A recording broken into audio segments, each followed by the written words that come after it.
Hi everyone, welcome to Wendy Branch's Farm. I'm Rebecca. Today we're going to start sweet potato slips. What you'll need for this is a deep container. This is actually a dish pan that I picked up in the restaurant supply section at Sam's. So you'll need a deep pan. You'll need some type of soil or medium. You could use vermiculite if you wanted, or some people use sawdust. You can use sand. For this, for these sweet potatoes, I'm just using Miracle Grow potting mix. So you'll need the soil. Of course, you'll need sweet potatoes. These sweet potatoes I picked up at Ingles in a, I think it was a 3 or 5 pound bag. So I got 1, 2, 3, 4, 5, 6, 7. I got 8 potatoes in the 5 pound bag, and those are perfectly fine to start growing your sweet potato slips. You'll need a spray bottle of some sort. I like to use this one because it has the mister on the spout, so it doesn't break my, tender seedlings. It doesn't spray too much water on those. This one you just pump like this, and then it's got a continuous spray. So I really like this one. I think we got this at Tractor Supply. And also you'll need a black trash bag or something dark that you can cover up this container, because sweet potatoes need to be in a dark place until they sprout. So that's the items that you will need. Also, another way to start sweet potato slips is by putting a sweet potato suspended in halfway in the water. So I did this one, and you can see it has tons and tons and tons of roots on it. But this amount of growth has taken almost 4 weeks. It's taken forever for this to get to this stage. So this has taken a long time. I did some research and decided that putting them in the soil will speed up the process. And I'm also going to be sitting these on a heat mat. And so hopefully that will raise the temperature of the soil. They like to be about 72, 75, somewhere between 72, 75 degrees to sprout. So that's the items that you'll need. And okay, so what you want to do is, after you've picked out your large container, needs to be deep, you want to fill it about 1/2 to 3/4 of the way with soil. Once you've filled it with your soil, go ahead and pour some water in this so that the soil is real good and moist. You don't want it soaking wet, but you do want it to be moist. This soil I pre-wet before I poured it in here, because I was doing some other seeds and seedling trays. But when I squeeze this together like this, it kind of clumps up, but there's no water coming out of it. So it's not soaked, it's just moist. So once you have your soil in your pan, you want to take your sweet potato and just put it in the dirt about like that. You just want it to be about 3/4 of the way buried. And so I'm going to just go around and place these in here. This one's huge. I'm just going to place these in here like this.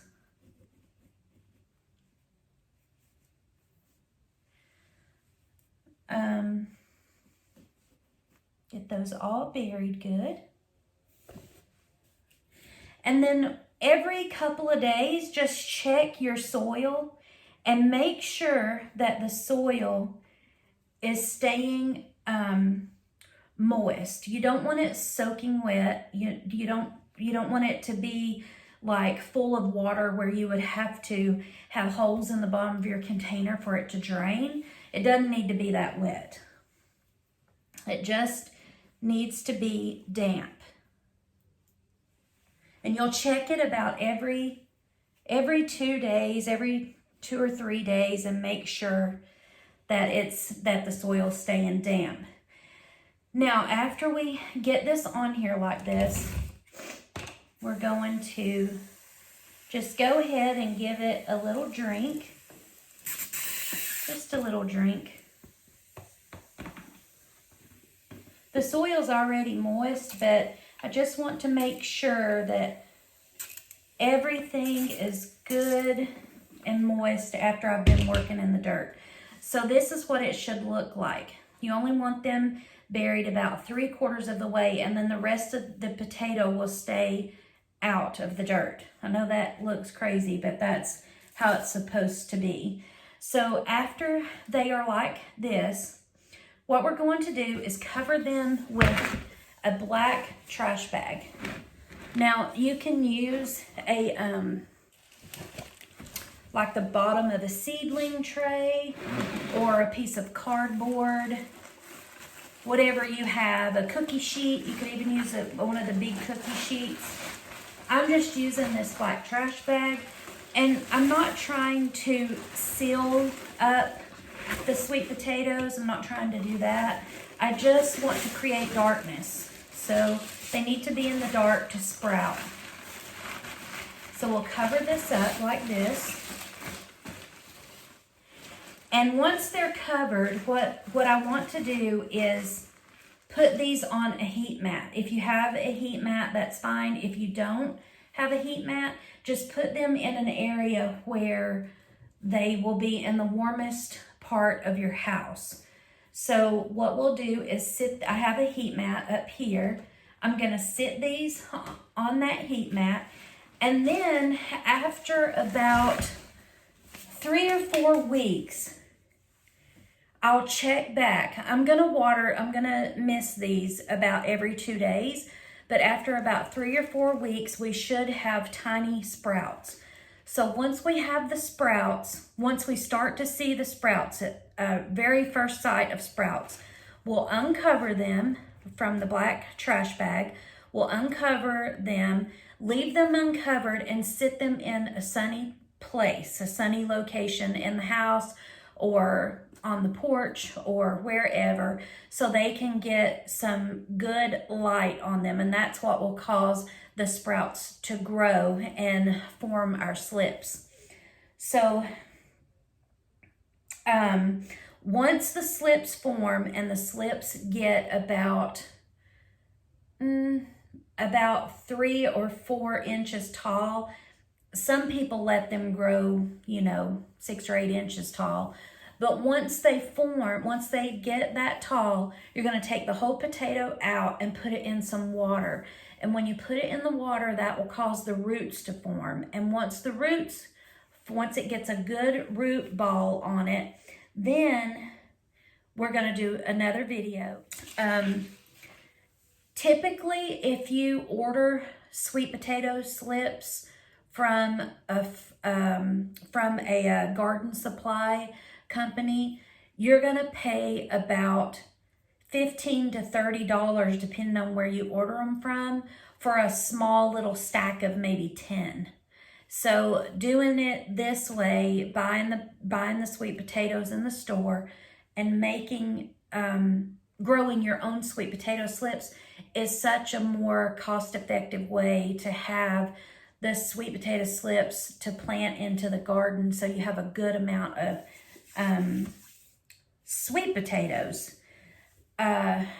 Usually, from what I've read, you'll get about 5 or 6 sweet potato slips off of each potato that you start. So that is awesome, because I I am growing sweet potatoes for us and for our family. And I'm growing sweet potatoes for one of our grandbabies, for her mommy to make her baby food. And we all love sweet potato fries, although Mark does not like sweet potatoes. I don't understand that, but he doesn't like sweet potatoes. So, but everybody else does. So we're growing these ourselves from store-bought sweet potatoes, so we can have the most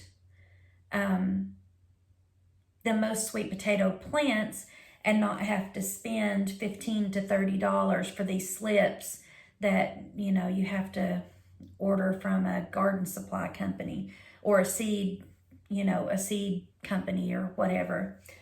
But that's about all for this video. I have these covered up. They're in the dark, and I'm going to sit them up here on my heat mat next to our Snapdragons and let them hang out for about 4 weeks. And then I'll do a video to show you how they look after 4 weeks, and we'll do an update video for that. And I will show you another video as they progress, how we put them in the jars and remove the slips from the potatoes and plant them out into our garden. So it is a lengthy process to do it this way instead of just ordering yourself some sweet potato slips, but it sure does save a lot of money. So stay tuned for the next video, part 2 of our sweet potato slips. Thanks for joining me for this video, and if you like this video or found it helpful, I ask that you please subscribe to our channel and hit that notification bell so that you'll be notified when our videos are uploaded. Thanks, guys.